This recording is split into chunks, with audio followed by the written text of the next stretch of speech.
Bueno, ¿qué tal? Muy buenas tardes, soy el doctor Luis René Cadena Mejía y pues soy urgenciólogo pediatra.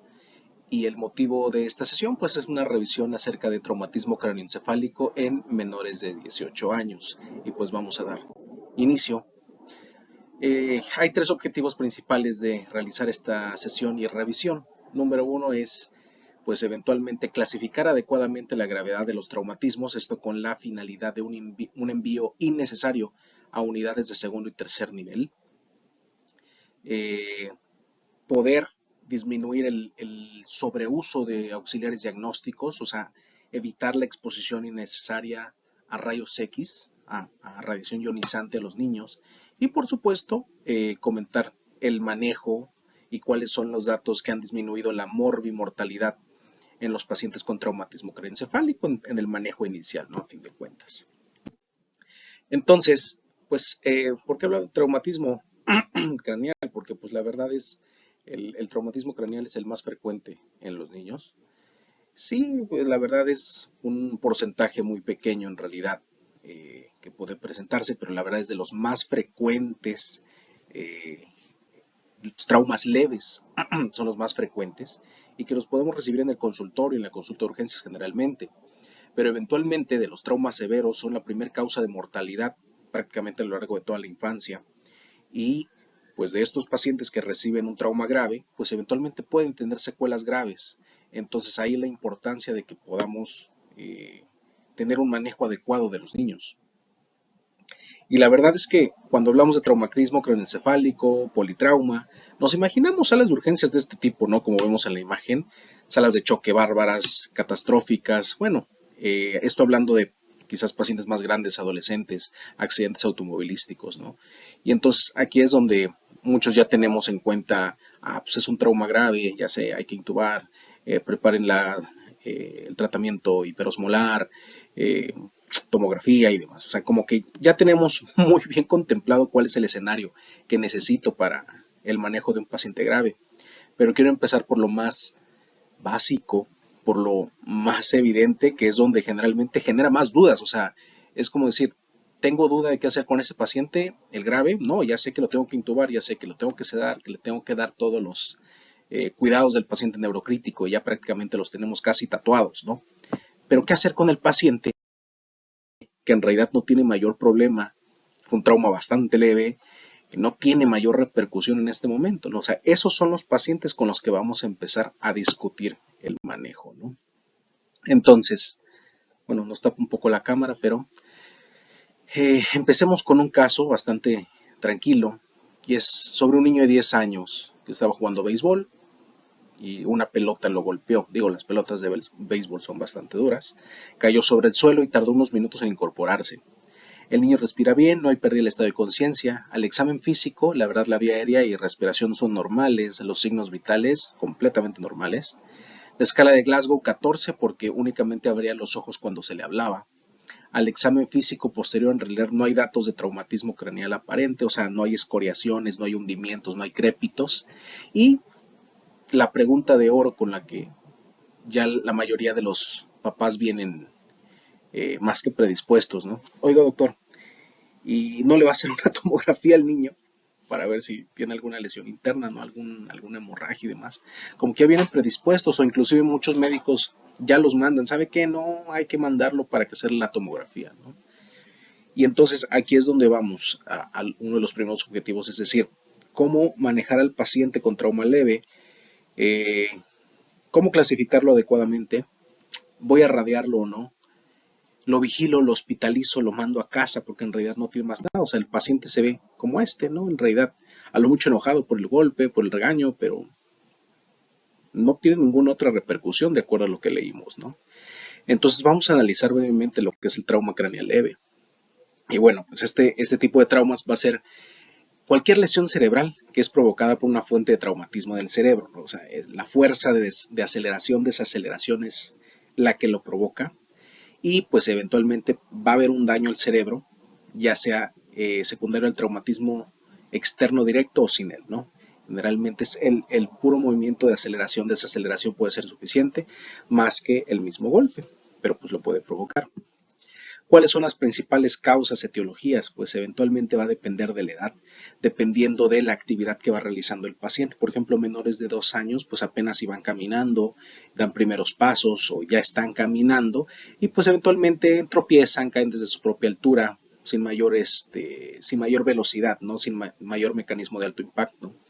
De los 2 a los 4 años, pues ya empiezan a hacer más accidentes en ambientes escolares, caídas igual siguen siendo desde esa altura, pero ya por actividad pues recreativa o deportiva, ¿no? Y conforme más va creciendo, pues el factor que se puede ir agregando ya es el ser pasajero en un accidente automovilístico, aunque cualquiera puede estar predispuesto a esto, ¿no? Pero esto es nada más como pues, una breve estadística de qué es lo que podemos encontrar. Y entonces lo primero que dijimos es vamos a clasificar bien el trauma craneal. Vamos a clasificarlo de acuerdo a estas guías, leve, moderado y grave. Y la primera herramienta que tenemos aquí es el Glasgow, que pues eventualmente es lo primero que podemos analizar en el paciente desde que llega a su estado de conciencia, pero no va a ser lo único. Necesitamos de otros ítems que debemos de considerar, interrogar, buscar discriminadamente, sobre todo hablando del trauma leve, es pues si hay la persistencia de cefalea o de que la intensidad de la cefalea, el número de vómitos que ha tenido y si hubo pérdida del estado de conciencia, ¿no? Entonces, de acuerdo al caso que estamos analizando, pues es un niño que tiene un Glasgow de 14, no refería a cefalea, no hubo vómitos, no hubo pérdida del estado de conciencia, entonces totalmente lo podemos clasificar como un trauma leve, ¿no? Creo que no hay mayor duda en cuanto al moderado grave. Los síntomas van a ser peores, los hallazgos que vamos a tener a la exploración o a la historia van a ser otros, el mecanismo de lesión nos puede orientar a otras cosas. Entonces, cabe recalcar, y creo que lo mencionamos posteriormente, el Glasgow no es el único ítem para clasificar el trauma, sino los hallazgos que tenemos acá mencionados. Entonces, tenemos al paciente con trauma leve, que en realidad no tiene mayores datos de alerta. ¿Qué es lo que vamos a esperar en estos pacientes? O sea, ¿qué síntomas yo puedo esperar sin que esto se considere anormal, ¿no? Entonces, todo paciente con trauma craneal leve puede presentar síntomas de concusión, que para el caso son datos de un trauma leve. Y esto va desde cefalea, visión borrosa, náusea o vómito en la etapa temprana y hasta eso que no sean incoercibles, o sea, menos de 2 vómitos. Puede haber mareo, puede haber fotosensibilidad o al ruido también que sea molesto, puede haber problemas de equilibrio, y esto en cuanto a los síntomas físicos, pero también puede haber problemas en el pensamiento, ya sea que el pensamiento no llegue a ser muy claro, que se sientan como que van muy lento, dificultad para concentrarse o inclusive recordar información al momento. Es como, ¿qué estabas haciendo? Y más, no, la verdad no recuerdo, pero pues esto es esperado por la concusión. Y también parte del síndrome postconcusional pues son otros síntomas, sobre todo emocionales, desde irritabilidad o labilidad emocional, que puedan estar desde felices en un momento, lleguen a estar muy tristes, lleguen a tener un apego inusual con los papás o con la mamá y que tiendan a mostrar nerviosismo o ansiedad. Y pueden haber trastornos en el hábito del sueño, desde un exceso de sueño o lo contrario, falta para conciliar el sueño. Pero cabe decir que todos estos síntomas van a ser esperados y debemos informarle a los papás que esto lo pueden presentar y va a ser normal. Punto y aparte es cuánto tiempo los podemos esperar, ¿no? Y ahora, de todos los síntomas que se presentan, tenemos que aprender a identificar los datos de alarma o las red flags, ¿no? Esas banderas rojas que nos indican que hay algo más allá de un simple trauma craneal, ¿no? Que nos pueden hablar de alguna lesión intracraneal o de alguna otra situación, ¿no? Y esto va a ser dolor en el cuello, a la movilización, pues puede haber alguna lesión a nivel cervical. El que haya diplopia, visión doble, me debe traducir de que puede haber alguna lesión intracraneal.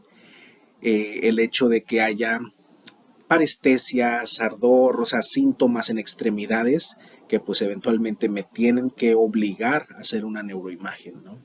El hecho de que el dolor de cabeza sea muy intenso, el que haya alguna convulsión postraumática inmediata, que haya pérdida del estado de conciencia de más de 5 minutos, que haya deterioro del estado neurológico, vómitos incoercibles, en fin.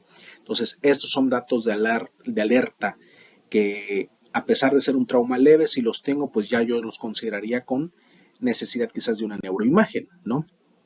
Para descartar una lesión intracraneal. Y pues justamente para tomar esa decisión, ya fue motivo de la sesión anterior con el doctor Enrique Muñoz, acerca del PICARN y otras herramientas que nos marcan como el Chalice y Catch. En cuanto a punto sí, punto no, de que yo digo el paciente con trauma leve necesita una tomografía sí o no, que es la forma en la que podemos tomar esa decisión con una herramienta validada basado en evidencia, ¿no? Entonces no vamos a hacer más énfasis en esto, que ya se revisó. Y bueno, ya que yo tomo esta decisión, el paciente sí es un trauma leve, ya hice las reglas de PICARN, Catch, Chalice, el que hayamos elegido, no hay indicación para hacerle neuroimagen al paciente, perfecto. Entonces, mi siguiente duda, ¿lo doy de alta? ¿Me lo quedo hospitalizado? ¿Qué hago, no? Entonces, hablando específicamente del TCL, porque el TC moderado, ya por la definición, lo tengo que mantener en vigilancia, 8 horas al menos, ¿no? Y dependiendo puede ser 12 a 24 horas, que es lo que marca nuestra guía de práctica clínica, con la monitorización adecuada. No voy a discutir el TC moderado porque es un hecho lo que vamos a hacer. En el TC leve es cuando nos queda la duda, lo doy de alta, lo mantengo vigilado, ¿cuánto tiempo? ¿Qué es lo que nos marca la guía, ¿no? Entonces, la vigilancia sí, al mismo tiempo va a ser de 24 horas, pero no necesariamente es una vigilancia hospitalizado, sino que podría ir a casa, pero con las indicaciones de vigilancia. En caso de que por algún motivo se haya decidido que la vigilancia sea hospitalaria, esta no debe ser mayor a 6 horas desde el momento del golpe. O sea, si me llega de que el niño se golpeó, pero ya pasó mediodía, pues tampoco tengo un motivo para mantenerlo hospitalizado porque el periodo de vigilancia en realidad ya se cumplió, o al menos el hospitalario, no más de 6 horas. Vigilaremos básicamente la condición neurológica, el estado mental, signos vitales generales. Y una pregunta que pueden hacer los papás es, oiga, después del golpe lo tengo que mantener despierto. La verdad es que no hay que impedir el sueño, que se duerme el niño fisiológicamente y hay que despertarlo cada 2, 3 horas simplemente para valorarlo, ver que todo esté en orden, que se despierte, que respire bien y demás. Y por supuesto hay que darle analgesia a los pacientes porque pues tienen un golpe, les va a doler. Entonces, esta es la vigilancia que nosotros le podemos brindar al paciente con trauma leve. No más de 6 horas, analgesia y listo. Si todo bien, no vomitó, no hubo deterioro neurológico, casa sin necesidad de neuroimagen, si las reglas de PICARN nos orientaron a eso, ¿no? Y convenientemente, y lo comparto, la guía de práctica clínica tiene una hojita de indicaciones que la verdad a mí me facilitó mucho el simplemente tenerla e imprimirla, porque así damos las indicaciones de alta de los pacientes y le damos lo que el papá debe identificar como datos de alarma de señor, si el niño presenta somnolencia, vómito en más de 3 ocasiones, pérdida de la visión, si hay salida de líquidos, si habla de forma normal, o sea, hay datos que el papá muy claramente puede detectar, hay que traerlo a emergencias inmediatamente, ¿no? Y al mismo tiempo nos dice, ok, mientras esté dormido, vigila cómo respira, no es necesario que lo despiertes y demás, ¿no? Pero también nos explica lo del síndrome postconcusional, que nos dice, su niño puede presentar estos síntomas días posteriores e incluso hasta 2 semanas después del golpe y va a ser normal, ¿no? Que son todos los síntomas del síndrome postconcusional que ya dijimos, ¿no? Y pues nada más, esto se me hace como que bastante claro para que no se nos olvide, no se nos pase ninguno de estos datos a la hora de explicarle a los familiares qué esperar después de un golpe. En cuanto a la analgesia, eventualmente cualquier analgesia va a ser buena. Si tenemos a la mano ibuprofeno, va a ser una buena elección. Si tenemos paracetamol, excelente. En caso de que el niño haya presentado 1 o 2 vómitos, pues eventualmente podemos facilitar un antiemético, perdón, en caso de dolor muy intenso ketorolaco, pero la verdad es que con ibuprofeno o paracetamol puede ser más que suficiente y un ondansetron para el vómito, mientras hacemos la vigilancia, ¿no? Esta imagen me gusta mucho porque como que se mantienen todos los momentos que tenemos que vigilar del síndrome postconcusional, que es todo lo que habíamos dicho, desde los síntomas emocionales, cognitivos, vestibulares, el sueño, todos los síntomas que podemos esperar. del síndrome postconcusional, ¿no? Esto es para nunca olvidarlo en el trauma leve, todo este montón de situaciones de vigilar, de explicarle al familiar que se pueden presentar. Y luego la siguiente pregunta es, ok, el niño va a andar pues, con todo este habla lenta, dificultad para concentrarse, pérdida de atención en la escuela, entonces, ¿cómo voy a reincorporarlo a estas actividades? O sea, mañana puede ir a la escuela el niño, oiga, es que el niño tiene torneo, ¿no? O sea, se golpeó porque estaba jugando béisbol, pero tiene un partido el fin de semana, ¿puede jugar? Y entonces estas recomendaciones son dirigidas en cuanto a uno, la actividad escolar. Sí, se recomienda que eventualmente sea gradual la reincorporación a esta actividad, o sea, no queremos que de un día para otro, el día siguiente, pues, si tiene examen, pues eventualmente no va a tener un buen desarrollo, no se va a desenvolver bien, pero eventualmente es como que pequeñas tareas en espacios de 5 a 15 minutos, un descanso, luego que se empiece ya a incorporar con las tareas habituales, eh, incorporarlo a un medio día de escuela y vamos viendo cómo se desarrolla, ¿no? En realidad, en la mayoría de los casos, este retorno puede ser casi inmediato, a menos que sí haya muchos síntomas en cuanto a la situación del pensamiento escolar, pues sí habría que hacer una introducción paulatina, pero generalmente no es necesaria. Donde sí es muy estricto y está muy bien descrita cómo debe ser la incorporación es a la actividad física. La verdad es que no está recomendado para nada el que después de un golpe el paciente lo tengamos en reposo absoluto. O sea, el reposo absoluto no ayuda en su recuperación. Al contrario, lo que se recomienda es que inmediatamente después del golpe, no inmediatamente, sino que ya en los días posteriores, el paciente recupere su actividad física habitual poco a poco, ¿no? O sea, si era un paciente que es deportista y que él se corre 5 kilómetros diarios, pues no vamos a ponerlo a correr esos 5 kilómetros diarios, pero por lo menos es que vaya a caminar el tiempo que generalmente lo hacía y hay que ver si existe alguna limitación, ¿no? O sea, empiece caminando y si no tiene síntomas, al día siguiente que ya pruebe trotar y al día siguiente si no hay molestias que pruebe correr, ¿no? O sea, el paciente mismo tiene que ir ubicando sus limitantes porque puede aparecer mareo, puede aparecer dolor de cabeza, pueden aparecer todos los síntomas postconcusionales, ¿no?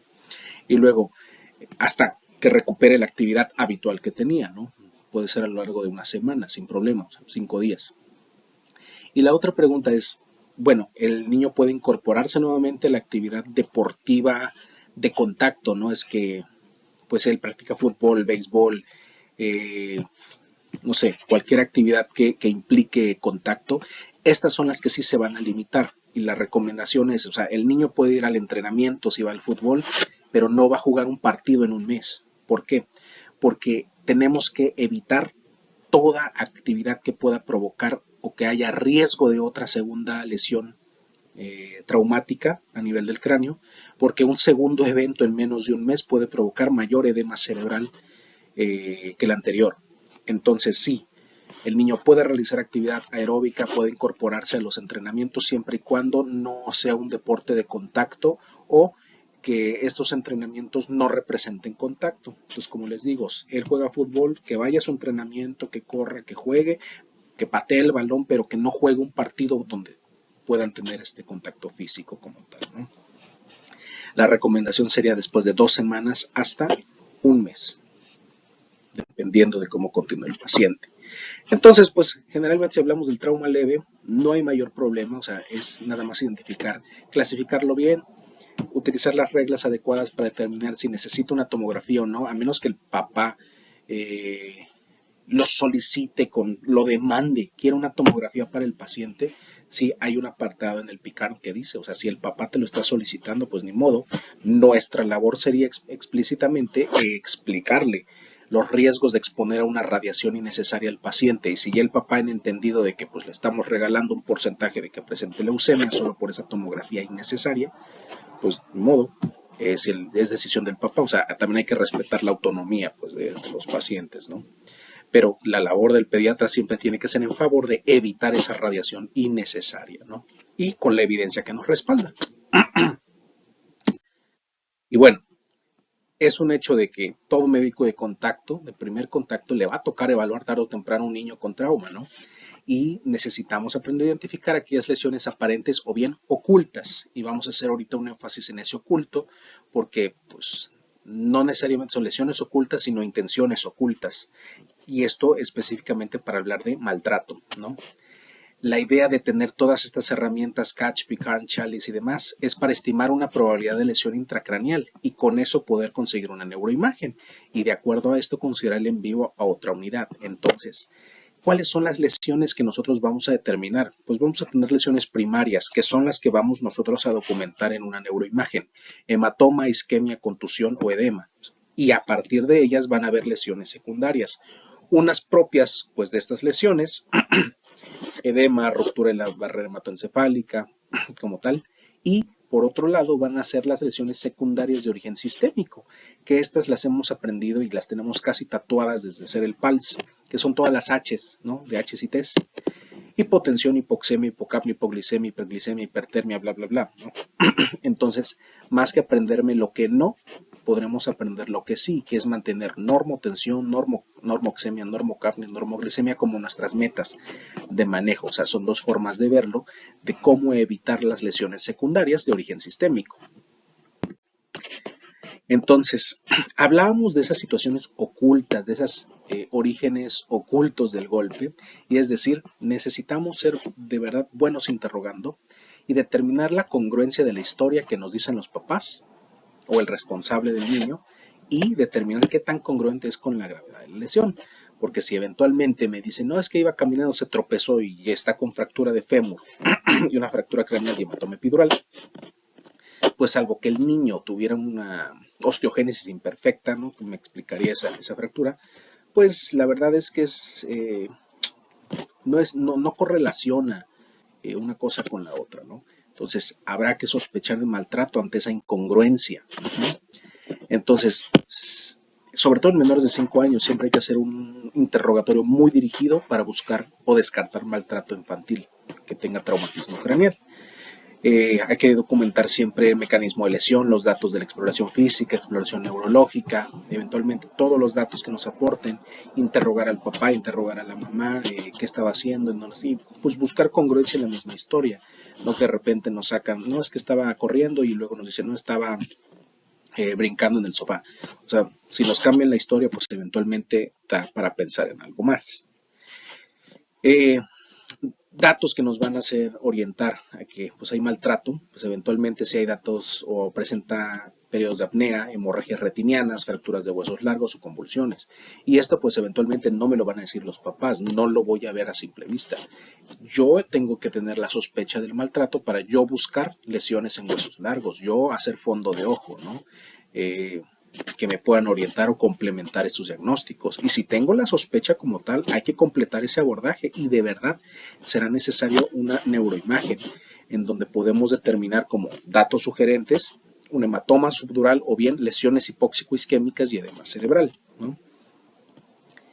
Hacer una buena historia clínica para ver que no se haya una vinculación con maltrato. No es por estigmatizar familias, pero pues es bastante común cuando hay pues el papá o el cuidador no es el papá, sino puede ser la pareja de la mamá o que no necesariamente es el papá o no sé, o sea, no es por estigmatizar familias, pero pues son los que generalmente se pueden asociar más y sobre todo es cuando el paciente no es, el cuidador principal no solo es la mamá, sino que la mamá lo deja con alguien más, ¿no? Aunque pues también me ha tocado eventos en el que la mamá es quien realiza la agresión, ¿no? Entonces, nosotros no somos quienes para determinar culpables, simplemente determinemos las lesiones y hagamos el reporte si es necesario al Ministerio Público, ¿no? Y ya que las autoridades se encargan de determinar si hay un delito o no que perseguir, siempre y cuando respaldemos nuestras sospechas con evidencias, imágenes, tomografías, radiografías que nos digan, ¿sabes qué? Pues tengo todo para pensarlo, hay hemorragias retinianas, hay un hematoma subdural, la historia no es congruente, no sé. Y pues eventualmente todo niño con sospecha de maltrato se va a hospitalizar independientemente de la severidad del trauma. O sea, si ingresó por un trauma leve, pero tengo todo para pensar en maltrato, lo hospitalizo no porque tenga criterios por el trauma, sino por el maltrato. Y todo esto, pues principalmente en menores de 5 años. Como habíamos dicho, dentro de la clasificación, el rasgo por sí solo no debe usarse de manera aislada para establecer la gravedad leve, moderado, severo en cuanto al trauma, sino que todas las demás herramientas que se mencionan debemos complementarlas, al igual que los hallazgos detectados a la exploración, que hay hundimiento, fractura desplazada, no desplazada, que hay crépitos, pérdida del estado de conciencia, cambios pupilares, fondo de ojo y demás, ¿no? Y otra situación es el uso de biomarcadores. La verdad es que hasta hoy en día no he encontrado que hayan biomarcadores que estén validados, que totalmente puedan hacernos un diagnóstico, o más bien que sean útiles para predecir el grado de lesión, ¿no? Decir, ok, si es un trauma severo por este tipo de marcadores inflamatorios, ¿no? Todavía no han estado bien establecidos en edad pediátrica, y como tal la recomendación es que no se deben utilizar los marcadores de manera aislada, ¿no? O como complemento para identificar condición de gravedad, ¿no? O sea, no porque tenga la PCR elevada o no porque tenga una procalcitonina me debe decir, es que el trauma es severo, ¿no? O sea, no. Eh, Ni tampoco para establecer el tratamiento. Y por otro lado, hablando de la neuroimagen, pues las radiografías totalmente no se recomiendan como método diagnóstico. O sea, si le vas a hacer una radiografía, como dicen, mejor nadota. En realidad, lo que se va a necesitar y si está indicado es una tomografía, porque al mismo tiempo podemos hacer un complemento en cuanto a cervicales para determinar si hay alguna lesión a ese nivel o no. Entonces, si vamos a hacer un estudio, que sea una tomografía, siempre y cuando esté indicada. Lo de las reglas de Picard, Chalice y Catch, pues eventualmente ya se mencionaron, y esto es para que nosotros podamos hacer un uso racional de la radiación ionizante por tomografía, ¿no? Brevemente lo ponemos, aunque digo, ya hubo una sesión en la que se habló de esto, que simplemente es signos para nosotros poder identificar lesiones de alto riesgo, perdón, lesiones de alto riesgo, que tengan riesgo de lesión intracraneal, ¿no? Y de acuerdo a eso determinar la necesidad de la imagen. Cuando, o nuestra guía de práctica clínica que nos dice, cuándo sí voy a hacer una tomografía, cuando tengamos una sola de todos estos eventos. Entonces, a partir de un TC moderado, ni se diga severo, pues eventualmente va a ser necesario. Que haya un hematoma de más de 5 centímetros, que la fontanela esté a tensión, que ya haya tenido una neurocirugía previa, que sea un paciente con coagulopatías bastante comunes, los pacientes con hemofilia, ¿no? Con algún tipo de deficiencia de factor. Ellos sí o sí, independientemente de la categoría del trauma, sí van a necesitar una neuroimagen, ¿no? Etcétera, ¿no? Ahora, creo que en cuanto al trauma leve, las reglas de Chalice Catch, todo lo que dijimos de Picard ya quedó muy bien hecho. Ahora, la otra situación es, ok, hago a un paciente con trauma moderado, trauma severo, le hago una tomografía, ¿no? Ya tengo la tomografía. Ahora, lo siguiente es, ¿cuándo hago la siguiente tomografía? Y le hablo al neurocirujano solo para que valore la tomografía. Entonces, justamente se hizo un análisis, una revisión de esto, y pues hay un estudio que es el Small Change Impact, que terminó en el KBIG, que es justamente para poder hablar sobre las recomendaciones de tomografía y qué hacer, estadificándolas en riesgo y cómo actuar, ¿no? Que en este caso nos hablan de alto riesgo y va bajando, ¿no? Entonces nos enfocamos en el primero. Y esto es en cuanto a los hallazgos radiológicos, es decir, es que sí hay un hematoma, es que sí hay una fractura, ¿no? Pero todos estos necesitan ser urgentemente valorados por neurocirugía. Necesita una tomografía de control en 24 horas, y es justamente lo que nos dice esta herramienta, ¿no? En todos aquellos pacientes en los cuales se tenga más de una lesión intracraneal, se clasifican como un CABIG-3, ¿no? Que es de alto riesgo. ¿Cómo lo voy a identificar? Porque tengo una hemorragia intraventricular, tengo un hematoma epidural o subdural que sea mayor de 8 milímetros, intraparenquimatosa mayor de... O sea, aquí la idea es, si es más de 8 milímetros la lesión, totalmente es de alto riesgo, ¿no? O si es subaracnoidea, si hay fractura desplazada de cráneo con hundimiento, y si hay alguna alteración coagulopatía y demás, ¿no? O obviamente si no se sospecha en trauma no accidental, lo que es maltrato. Entonces, en estos casos es, eventualmente vamos a necesitar que neurocirugía vea a este paciente. O sea, creo que no hay duda en este caso, que es el caso de trauma severo más común, ¿no? Estos hallazgos. Eventualmente puede que el paciente esté a quirófano. Aquí la situación es cuando no tengo esos hallazgos, no está tan claro, ¿no? Entonces, aquí me llama mucho la atención, por ejemplo, en el CAVIC-2, en el cual es de mediano riesgo, en donde me dice, ok, si hay hematomas, si hay epidural, subdural, intraparenquimatoso, pero queda en un rango menor a 8 milímetros, ¿no? Pero mayor a 4. Aquí es donde me dice, ok, sí tiene que verlo neurocirujano, tengo que enviarlo a una unidad con neurocirujano, pero me llama mucho la atención que la recomendación fue, no necesitas que lo vea el neurocirujano, no necesitas repetirle la tomografía, es decir, considera tu manejo conservador solo con estos datos, ¿no?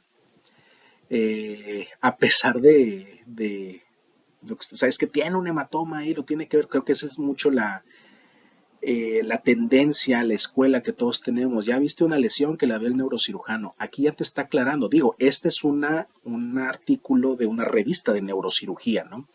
Entonces nos dice, si tiene estos hallazgos, eventualmente no necesitas que lo vea el neurocirujano urgentemente, ¿no? Hay que hacer la vigilancia neurológica y si hay algún deterioro, pues por eso está una unidad con neurocirugía. Háblale entonces si hay deterioro, ¿no? Pero no de primera instancia necesitas la valoración por neurocirugía y tampoco necesitas considerar repetir una tomografía, a menos que haya deterioro neurológico. Por otro lado, podemos clasificar como el bajo riesgo cuando estas hemorragias son menores a 4 milímetros, ¿no? O cuando hay alguna fractura no desplazada, la misma situación. No te sugieren repetir la tomografía, no te sugieren valoración por neurocirugía. Inclusive te consideran que estos pacientes pudieran considerarse el egreso desde la sala de emergencias, ¿no? O sea, se cumple la vigilancia, como dijimos, 24 horas, no hubo deterioro neurológico, eventualmente sin tomografía, sin valoración por neurocirugía, podrían egresarse. Incluso, o sea, esto hablo que, pues eventualmente es en Estados Unidos, eh, son unas herramientas que ya están validadas en niños específicamente. Entonces, creo que pudiéramos hacer, eh, no sé, algún consenso, más pláticas entre pediatras para ver qué opinamos al respecto, porque la verdad todavía yo he sido de la escuela de, pues si ya tengo la lesión, que la vea el neurocirujano para que ya quede constancia en el expediente. Pero aquí ya nos están sugiriendo que en realidad no hay una urgencia por esa valoración. Y yo creo que sí podría ser relevante en cuanto no vas a hablarle a las 3 de la mañana cuando tienes estos datos al neurocirujano. O sea, sí te puedes esperar a que lo vea a las 8 de la mañana en el turno matutino, ¿no?